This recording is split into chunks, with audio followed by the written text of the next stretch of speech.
Le Nigeria est l'une des plus grandes économies d'Afrique.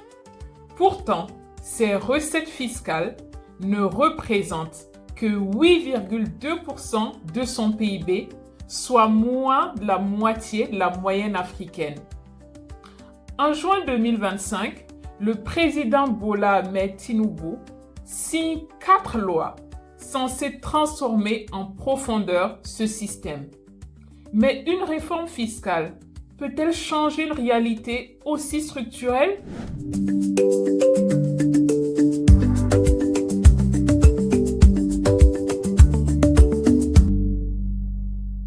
Mesdames, Messieurs, bonjour. Je suis ravie de vous retrouver pour ce nouveau numéro de l'analyse fiscale, un rendez-vous consacré à la lecture stratégique et critique du réel fiscal. Aujourd'hui, nous allons analyser le cas du Nigeria et ce qu'il révèle sur une tension structurante, celle d'un État dont la taille économique ne se traduit pas en capacité fiscale. En 2023, selon les données de l'OCDE, de l'Union africaine et du Forum africain sur l'administration fiscale, le Nigeria affiche un ratio de recettes fiscales de 8,2% de son PIB. La moyenne africaine cette même année est d'environ 16,1%. L'écart est considérable et il s'inscrit dans la durée.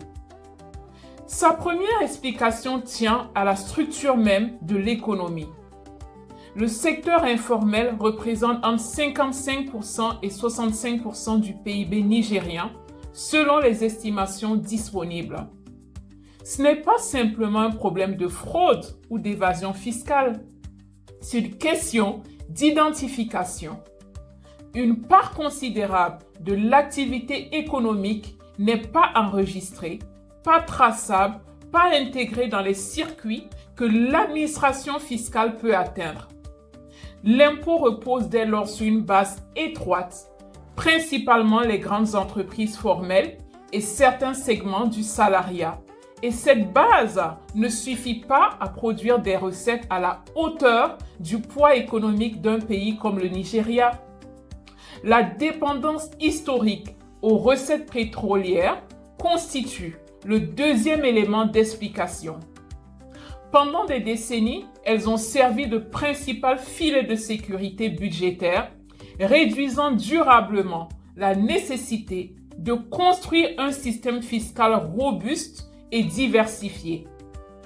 Lorsque les cours baissent, l'État ne dispose pas des instruments nécessaires pour compenser. Et le troisième facteur est plutôt administratif. Mobiliser des recettes fiscales suppose une administration capable d'identifier les contribuables, d'évaluer les bases imposables, de contrôler et de recouvrer. Ces capacités se construisent sur le long terme.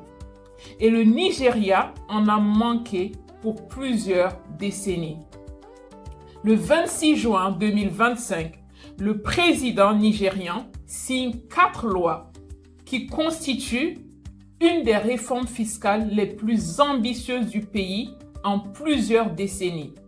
Le Nigeria Tax Act consolide plus d'une douzaine de textes fiscaux fédéraux épars en un seul cadre unique.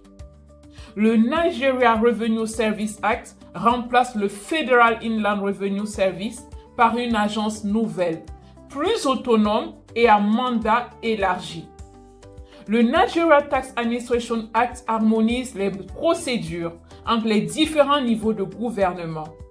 Et le Joint Revenue Board Act crée un cadre de coordination entre les autorités fiscales fédérales, étatiques et locales.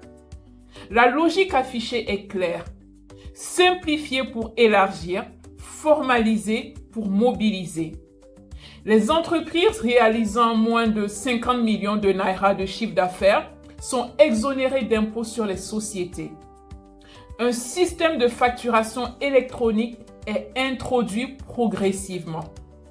L'objectif est d'atteindre un ratio de recettes fiscales de 18% du PIB à moyen terme. Mais les textes ont été contestées avant même d'être appliquées. La nouvelle formule de répartition de la TVA, basée désormais sur le lieu de consommation et non plus sur le lieu de remise, a suscité une opposition frontale de plusieurs gouverneurs des États du Nord qui estiment ce mécanisme défavorable à leur région. Le gouverneur de Borno a publiquement affirmé que ses finances publiques ne pourraient pas absorber ce changement. Des sénateurs ont appelé leur père à bloquer les textes. Les lois ont finalement été adoptées et signées, mais la contestation autour de leur mise en œuvre reste jusque-là ouverte. Le Nigeria vient de se doter d'une architecture fiscale entièrement refondue. Sur le plan technique, les instruments existent désormais, mais l'histoire fiscale du Nigeria montre que le problème ne tient pas aux instruments en eux-mêmes. Ce qui a manqué au Nigeria, c'est la base sur laquelle les appliquer. Une économie largement informelle, des niveaux de gouvernement aux intérêts divergents et une administration construite sur des décennies de dépendance pétrolière. La contestation des gouverneurs du Nord autour de la TVA n'est pas un incident politique secondaire. Elle révèle quelque chose de plus profond.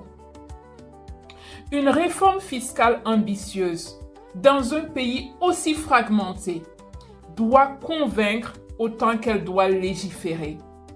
Et convaincre 36 États aux trajectoires économiques radicalement différentes est une entreprise d'une toute autre nature que la rédaction d'un texte de loi.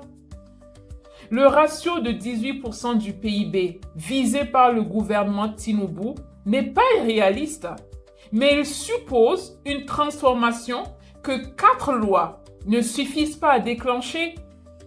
La vraie question n'est pas de savoir si le Nigeria a réformé son cadre fiscal. Elle est de savoir si l'État nigérian peut en faire une réalité concrète dans chacune de ses régions.